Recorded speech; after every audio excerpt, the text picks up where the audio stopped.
Hello students, myself doctor Arun Vats. आज फिर एक नई वीडियो के साथ। आज का जो टॉपिक रहेगा वो है रेस्पिरेशन। जो बीएससी के स्टूडेंट हैं उनके लिए बहुत बेस्ट है। Paper second unit third. तो स्टार्ट करते हैं स्टूडेंट्स। बीते हुए कल को तू नहीं बदल सकता, परंतु भविष्य अभी भी तेरे हाथ में है। मतलब बीते हुए कल जो बीत गया उसको नहीं बदल सकते, परंतु भविष्य अभी भी हमारे हाथ में है। स्टार्ट करते हैं अपने भविष्य को बनाने के लिए। आज का टॉपिक रेस्पिरेशन, क्योंकि परीक्षा नज़दीक है हमारी। सबसे पहले मैंने इसमें कुछ डेफिनेशंस दी हैं स्टूडेंट्स, उन डेफिनेशन को पढ़ेंगे। प्लांट और एनिमल में रेस्पिरेशन कैसे होता है उसको पढ़ेंगे। श्वसन और दहन क्या है, सेलुलर रेस्पिरेशन क्या है, इसके बारे में पढ़ेंगे। तो स्टार्ट करते हैं। अलग अलग वैज्ञानिकों ने इसकी डेफिनेशन दी, एक एक डेफिनेशन को पढ़ो। रेस्पिरेशन है क्या चीज़?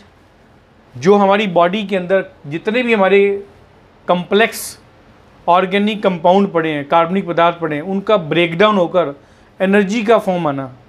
आप अपन तभी कहते हैं ना, खाना खाते हैं अपन, एनर्जी आ जाती है।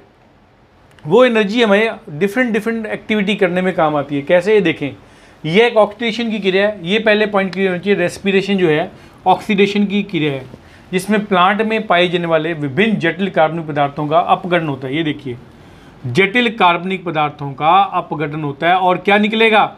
CO2, वाटर और एनर्जी निकलती है। बस यही एनर्जी हमारी मेन है। श्वसन जीवित सेल की वह क्रिया है। दूसरी डेफिनेशन, श्वसन के जीवित सेल की वह क्रिया है जिसमें उच्च कार्बनिक पदार्थ अपघटित होकर, बात वही आ रही है, हाई ऑर्गेनिक मटेरियल हैं, दैनिक जीवन के कार्य को प्रेरित करने वाली ऊर्जा का उत्पादन करते हैं। जो मैंने आपको भी बताया, हम जितने रोज़मर्रा के काम करते हैं उसमें जो ऊर्जा लगती है वो ऊर्जा में मिलती है।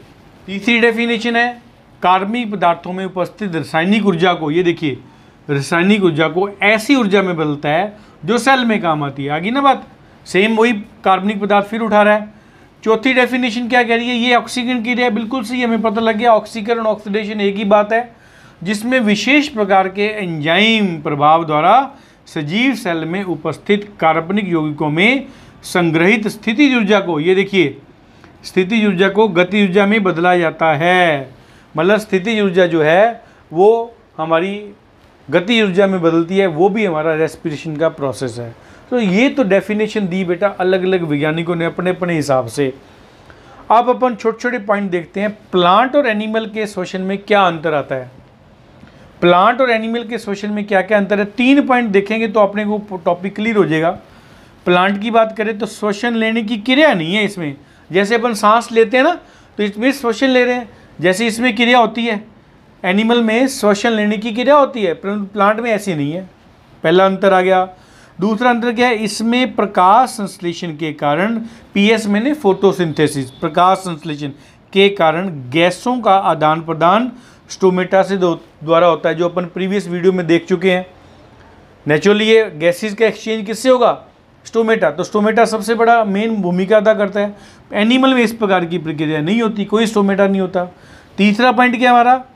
CO2 ग्रहण होती है इसमें और O2 निकलती है। प्लांट क्या करते हैं? वातावरण में पड़ी हुई CO2 को ग्रहण कर लेते हैं और प्रोसेस करके O2 को निकाल देते हैं। ठीक है, जो अपन पढ़ा फोटोसिंथेसिस के अंदर। एनिमल में क्या होगा? इसमें O2 ग्रहण की जाती है, तो प्लांट द्वारा जो O2 निकलती है वो एनिमल ग्रहण कर लेते हैं और CO2 निकलती है। तो ये पॉइंट याद रखना बेटा, जो प्लांट O2 निकालता है, O2 निकालता है, वो तो एनिमल ले लेता है, और एनिमल जो CO2 निकालता है वो प्लांट ले लेता है। ये पॉइंट आपको याद रखना है, प्लांट और एनिमल के श्वसन में अंतर। आगे आ जाओ, छोटे छोटे टॉपिक है जो 1.5 नंबर के क्वेश्चन आएंगे अभी। श्वसन और दहन में अंतर। रेस्पिरेशन, क्योंकि दोनों में एनर्जी निकलती है, इसलिए दहन के साथ इसका कंपैरिजन कराया। दहन मैंने जलाना, ठीक है। तो ये देखिए, श्वसन क्या एक वाइटल एक्टिविटी, मतलब जैविक क्रिया है। डिफरेंस देखो, यह एक केमिकल प्रोसेस है, केमिकल नेचर होती है, केमिकल कंडीशन होती है। अब इसमें जब श्वसन पढ़ेंगे आपको पता लगेगा, ऊर्जा छोटे छोटे टुकड़ों में निकलती है। इसमें ऊर्जा निकलती है अचानक, जैसे जलाया तुरंत ऊर्जा निकल गई, इसलिए लिख दिया इसमें ऊर्जा अचानक निकलती है। तीसरा पॉइंट क्या, टेम्परेचर में कम वृद्धि होती है। ये थोड़ी है भी जब एनर्जी निकलेगी श्वसन में तो रेस्पिरेशन के पॉइंट ऑफ से प्लांट में बहुत ज़्यादा प्लांट गर्म हो जाएगा, ऐसा कुछ नहीं है।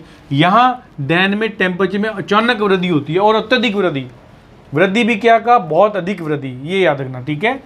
चौथा पॉइंट क्या है, इसमें ऊर्जा की प्रमुख मात्रा पुनः रासायनिक यौगिकों में संचित हो जाती है। अब इसमें जो ऊर्जा की मात्रा है वो कहाँ हो जाएगी, प्लांट में सेम केमिकल कंपाउंड के अंदर स्टोर हो जाएगी।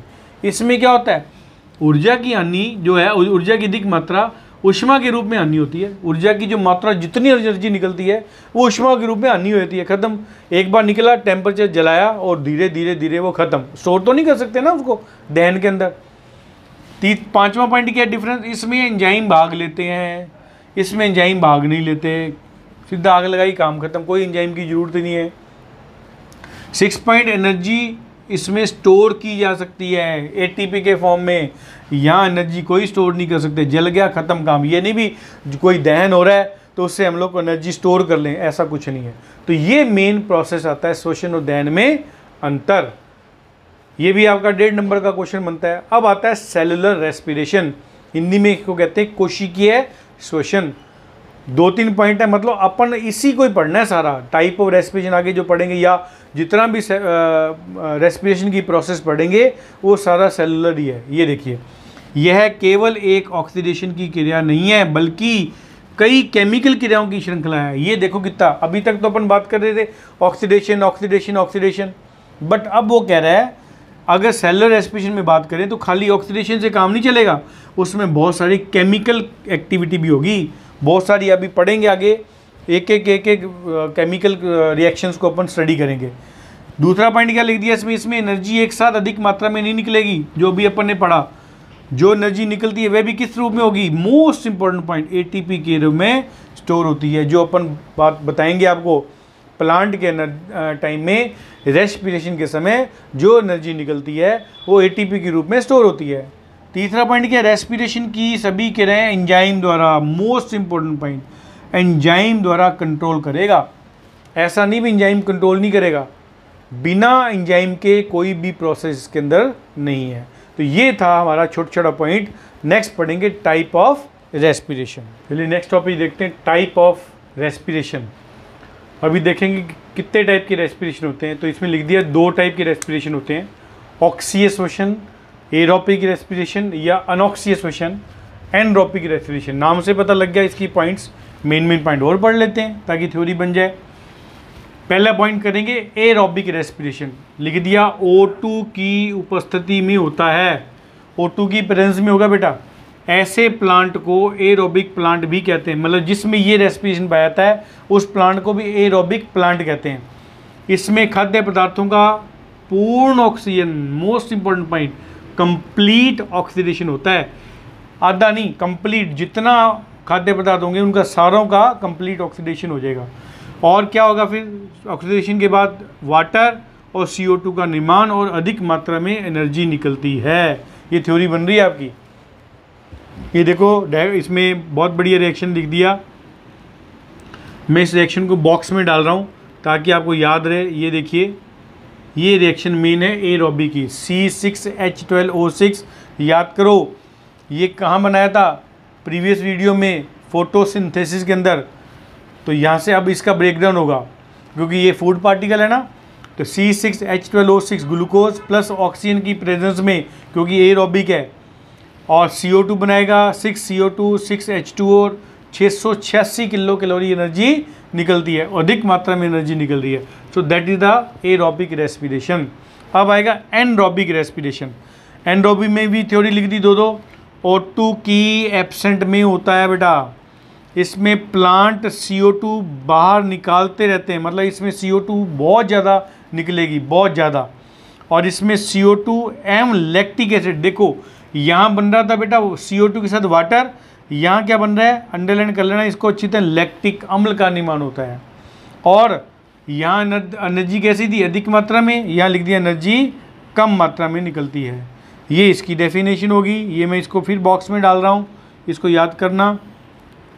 C6H12O6 जो वही पॉइंट, यहाँ O2 बन गया, जरूरत है मतलब बन गया नहीं, O2 की जरूरत पड़ेगी, यहाँ O2 नहीं चाहिए क्योंकि एनरोबिक है। इसलिए क्या बनेगा, ये देखिए C2H5OH एसिड बन गया, लैक्टिक एसिड बन गया, CO2 निकल रही है दबा के फर्स्ट क्लास, और 50 किलो कैलोरी एनर्जी। ये देखिए यहाँ 686 थी, यहाँ ओनली 50 किलो कैलोरी एनर्जी निकल रही है। तो so that is the anaerobic respiration. अब इन दोनों में डिफरेंस देख लो, हालांकि डिफरेंस आपको समझ आ गया, चलो फिर भी देख लेते हैं क्योंकि 1.5 नंबर का 3 नंबर का क्वेश्चन कई बार आया हुआ है। Difference between aerobic and anaerobic respiration. Aerobic एक तरफ लिख दिया, एक तरफ अनरोबिक लिख दिया, तो लिख दिया ऑल लिविंग सेल में, और ये कुछ सम सेल में लिख दिया, कुछ बैक्टीरिया में, फंजाई में, और जर्मिनेटिंग सीड, ऐसे बीज जो अंकुरित हो रहे हैं उनमें मिलेगा आपको। सेकंड डिफरेंस क्या है, O2 की आवश्यकता है, बिल्कुल सही है, एरोबिक है। तो यह एनरोबिक है तो O2 की आवश्यकता नहीं होती। तीसरा पॉइंट क्या है, ग्लूकोज का कंप्लीट ऑक्सीडेशन जो मैंने यहाँ बताया था आपको, और CO2 और वाटर बनता है, बिल्कुल सही। यहाँ इनकम्प्लीट ऑक्सीडेशन, ये देखिए, और CO2 और एसिड बनता है वाटर की जगह, यहाँ वाटर नहीं बनेगा, यहाँ क्या बनेगा, एसिड। फिर चौथा पॉइंट, ये क्रिया माइटोकॉन्ड्रिया में होगी, याद रखना, एरोबिक रेस्पिरेशन हमेशा माइटोकॉन्ड्रिया में, और यह क्रिया साइटोप्लाज्म में होगी, सारी की सारी एनरोबिक। फिर इसमें 686 किलो एनर्जी निकलती है, लिख दिया इसमें, और यहाँ 50 किलो कैलोरी एनर्जी निकलती है। और मोस्ट इम्पॉर्टेंट पॉइंट बेटा, इसमें एक ग्लूकोज से 38 ATP बनते हैं, जबकि इसमें एक ग्लूकोज से केवल 2 ATP बनते हैं। याद रखना ये पॉइंट, मोस्ट इम्पॉर्टेंट पॉइंट है ये, ठीक है। ये हो गया डिफरेंस, 6 डिफरेंस लिखोगे, नंबर फुल। अब आएगा मैकेनिज्म ऑफ रेस्पिरेशन। रेस्पिरेशन की क्रियाविधि कैसी है, इसकी क्रियाविधि में बेटा हमें 3 स्टेप पढ़ने हैं। पहला ग्लाइकोलाइसिस पढ़ेंगे, फिर क्रेब्स साइकिल पढ़ेंगे, फिर ETS पढ़ेंगे, इलेक्ट्रॉन ट्रांसपोर्ट सिस्टम। तो नेक्स्ट देखेंगे ग्लाइकोलाइसिस। टॉपिक लेते हैं अपन ग्लाइकोलाइसिस। तो मैंने इसकी ग्लाइकोलाइसिस की भी थ्योरी बना दी है, आपने केवल इस रिएक्शंस को याद करना बेटा, रिएक्शन को याद करके थ्योरी अपने आप लिख देनी है। सिर्फ आपको ये स्क्रीनशॉट लीजिए, स्क्रीनशॉट लेते ही आपका टॉपिक तैयार। तो शुरू करते हैं। ग्लाइकोलाइसिस के 2-2, 3-3 पॉइंट मैंने दे दिए हैं इसके अंदर, देखें। यह क्रिया साइटोप्लाज्म में संपन्न होती है। सबसे पहले तो ये पता होना चाहिए कहाँ होती कहाँ है, साइटोप्लाज्म में प्रेजेंट होती है। और होगा क्या, इस प्रोसेस में एक ग्लूकोज का अपघटन होगा और पायरुविक एसिड के 2 मॉलिक्यूल बनेंगे। ये चीज़ याद रखनी है, ये छोटी छोटी चीज़ें हैं, ऑब्जेक्टिव क्वेश्चन पता ही नहीं होता। एक ग्लूकोज से पायरुविक एसिड के 2 मॉलिक्यूल बनेंगे, नहीं तो बच्चों के मन में होता है एक ग्लूकोज से एक ही मॉलिक्यूल बनेगा, नहीं, कैसे बताऊंगा आगे। इसमें ATP व NADH2 बनते हैं, NADH2 याद रखना, और ATP के 8 अणु बनते हैं इसमें। टोटल नेट क्या होता है बताऊंगा आपको, 8 अणु कैसे बनते हैं। और most important point, EMP pathway. EMP pathway क्यों कहते हैं, देखिए, एमडम, मेयरऑफ व पार्नर्स, ये 3 वैज्ञानिक थे, तीनों वैज्ञानिक के शॉर्ट नेम से बना दिया। E से एमडम, M से मेयरऑफ, P से पार्नर्स, इसलिए इसको शॉर्ट में क्या कहते हैं, EMP पाथवे। अब इसके बेटा डिफरेंट स्टेप हैं, 4 स्टेप हैं, इनको देखेंगे। Activation of glucose, second number पे आएगा फॉर्मेशन ऑफ PGL, फिर oxidation of PGL to PGA, और फॉर्मेशन ऑफ पायरुविक एसिड। मैंने जो पहले बताया था आपको, हर स्टेप में इसमें एंजाइम होगा, बिना एंजाइम के आप नहीं स्टडी कर सकते इसके अंदर। अब कई बार क्या होता है, बच्चे बोलते हैं सर मेरे नंबर नहीं आए, मैंने लिखा सारा है, आपने एंजाइम नहीं लिखा। तो जिस बच्चे ने एंजाइम लिखा होगा उसको वेटेज मिलेगा।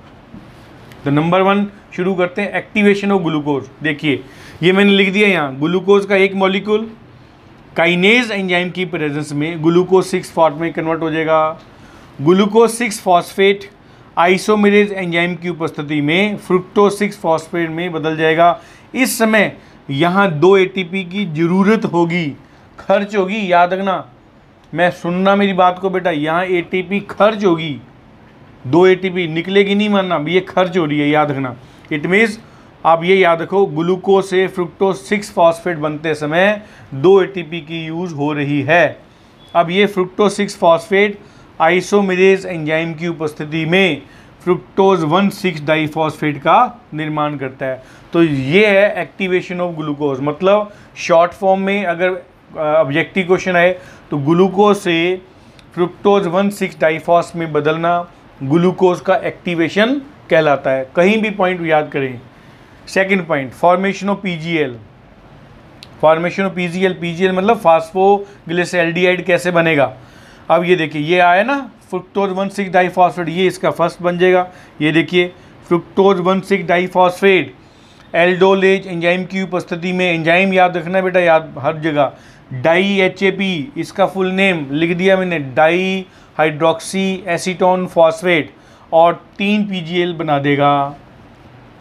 अब देखिए डाई, यही di HAP again isomerase enzyme की उपस्थिति में 3 PGL बन गया। तो ये एक PGL, ये एक PGL, ये कितने बन गए, 2 मॉलिक्यूल। अब यहाँ से स्टार्ट हो जाएगा 2 मॉलिक्यूल का मामला भी, 1 से 2 मॉलिक्यूल पायरुविक एसिड, क्योंकि PGL के 2 मॉलिक्यूल बन गए ना।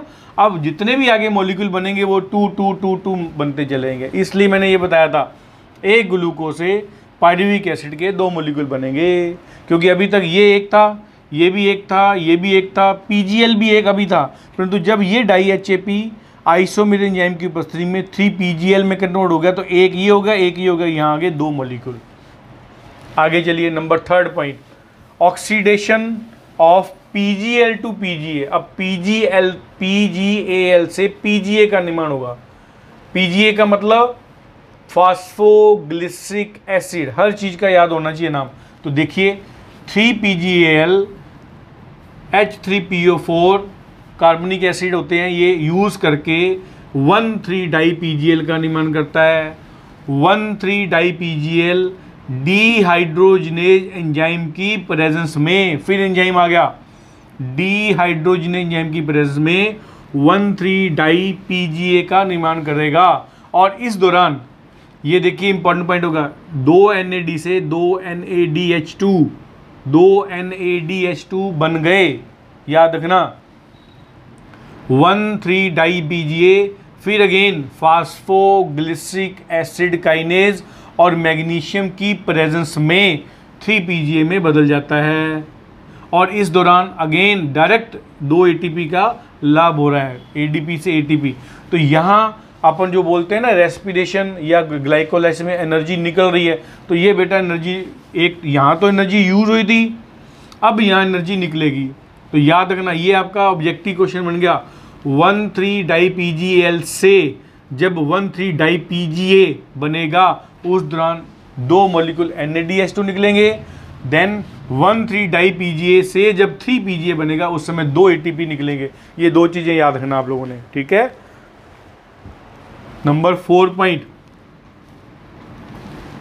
Formation of pyruvic acid. अब ये देखिए, ये जो 3 PGA बनेगा, मतलब जो फास्फोग्लिसरिक एसिड, बार बार नाम याद करा रहा हूँ, 3 PGA म्यूटेज एंजाइम की उपस्थिति में 2 PGA बनाएगा। 2 PGA एंडोलेज एंजाइम की उपस्थिति में 2 PEP, लिख दिया पूरा नाम, फास्फोइनोल पाइरुवेट। ये बेटा याद रखते रहो, ये सारे 2 मॉलिक्यूल बन रहे हैं, 2 ये 2 मॉलिक्यूल है सारे के सारे। जब ये PGL 2 बन गया ना, अब आने वाले प्रोडक्ट सारे 2 मॉलिक्यूल, ये भी 2 मॉलिक्यूल है, ठीक है। और ये 2 PEP पायरुविक एसिड काइनेज और मैग्नीशियम की उपस्थिति में पायरुविक एसिड का निर्माण करता है। कौन, कितने मॉलिक्यूल, 2 मॉलिक्यूल। तो ये बेटा, और इस दौरान 2 ATP का डायरेक्ट लाभ फिर हो रहा है। तो ये देख लीजिए, एक मॉलिक्यूल ग्लूकोज से लास्ट में 2 मॉलिक्यूल पायरुविक एसिड बन गए। That is important. अब ये देखिए मेन पॉइंट, मैं आपको अब इसका एक एनर्जी बजट बताता हूँ। ये बजट बहुत इंपॉर्टेंट है, सुने। डायरेक्ट ATP का लाभ कितना हो रहा है, 4 ATP। कौन कौन सी पड़ी, ये देखिए सामने, 2 ATP ये रही और 2 ATP ये रही, तो 2 और 2 4, ये डायरेक्ट ATP का लाभ हो रहा है 4। अब 2 NADH2 का लाभ, ये देखिए ये पड़ा 2 NADH2, हर चीज़ पता होनी चाहिए। 3 × 2 क्यों लिखा है, ये कंफर्म होना चाहिए, 2 है ना, तो इट मीन्स ये कंफर्म हो गया, 1 NADH2 is equal to 3 ATP, 3 ATP के बराबर होता है, याद रखना। तो 3 × 2 मतलब 6 ATP, जोड़ दो कितना बन गया, 10 ATP। अब खर्चा कितना हुआ था अपना, ये देखिए खर्च हुआ, यहाँ 2 ATP का खर्चा हुआ था ना, तो 2 ATP माइनस कर देंगे, तो नेट लाभ कितना हो गया, 10 - 2 इज इक्वल टू 8 ATP। तो ये ग्लाइकोलाइसिस का कंफर्मेशन होगी बेटा। एक ग्लूकोज से ग्लाइकोलाइसिस के प्रोसेस में 8 एटीपी का निर्माण होता है। That is the glycolysis. अब मैं इसका एक चार्ट बना के दिखाता हूँ आपको। देखिए नेक्स्ट, अभी अपन ने थ्योरी पढ़ी, अब ग्लाइकोलाइसिस का एक पाथ पढ़ते हैं। साइकिल वर्ड नहीं बोलेंगे, क्योंकि साइकिल वर्ड इसलिए नहीं बोलेंगे क्योंकि साइकिल का मतलब होता है जहां से अपन टॉपिक शुरू करें वहीं आके खत्म हो। This is not a cycle, ये पाथवे है। जो आपने थ्योरी अभी पढ़ी थी उसी के अकॉर्डिंग है। सेम बेटा, इसका स्क्रीनशॉट लीजिए, थ्योरी आपकी तैयार, और ये आपको लिखना पड़ेगा। ठीक है, तो शुरुआत करते हैं, वही थ्योरी के अकॉर्डिंग चलेंगे। ग्लाइकोलाइसिस ईएमपी पाथवे, ये देखिए 1 मॉलिक्यूल ग्लूकोज जिसमें काइनेज एंजाइम की प्रेजेंस में ग्लूकोज 6 फॉस्फेट बना 1 molecule. Then again fructose 6 phosphate, isomerase की पॉइंट ऑफ से फ्रुक्टोज 1,6 डाइफॉस्फेट बना, और एल्डोलेज के पॉइंट ऑफ से 3 PGL और डाईएचएपी बना। और याद करो, मैंने यहाँ एक चीज बताई थी आपको, ग्लूकोज 6 फॉस्फेट से फ्रुक्टोज 6 फॉस्फेट के बीच में यहाँ, ये मैं आपको वापस लिख रहा हूँ, यहाँ 2 एटीपी खर्च हो रहे हैं। ये देखिए यहाँ कौन से खर्च होंगे एटीपी, यहाँ खर्च होंगे, ये देखिए आप। तो यहाँ क्या लिख देंगे अपन, एटीपी से एडीपी बन गया बेटा, जिससे पता लग गया अभी 2 एटीपी यूज हुए तो उसने 2 एडीपी बना दिया। ठीक है, खर्चा जब होता है ना तो एटीपी से एटीपी बनता है, ये चीज भी दिमाग में रखना। तो यहाँ पीजीएल और डाईएचएपी 2 बन गए। पीजीएल मैंने बताया phosphoglyceraldehyde, DHAP dihydroxy acetone phosphate. Isomerase enzyme की पोजीशन में ये डाईएचएपी वापस 3 PGL बन जाएगा। तो यहाँ बन गया डाईएचएपी 1,3 डाई पीजीए के 2 मॉलिक्यूल। अभी तक 1 मॉलिक्यूल चल रहा था, अब 2 मॉलिक्यूल बन गए। देन 1,3 डाई पीजीएल से 1,3 डाई पीजीए बनेगा 2 मॉलिक्यूल। अब ये 2 याद करना है बार बार। ठीक है, डीहाइड्रोजनेज एंजाइम की प्रेजेंस में 1,3 डाई पीजीए बनेगा। और यहाँ फिर ये देख लीजिए NAD से NADH2 बन रहा है, यहाँ फिर हमें बेनिफिट मिल गया इसका एटीपी का। Again 1,3 di PGA phosphoglyceric acid kinase enzyme की प्रेजेंस में और MgP2 एंजाइम की प्रेजेंस में 3 PGA बनाएगा। इस दौरान फिर एक डायरेक्ट एटीपी हमें मिल रही है।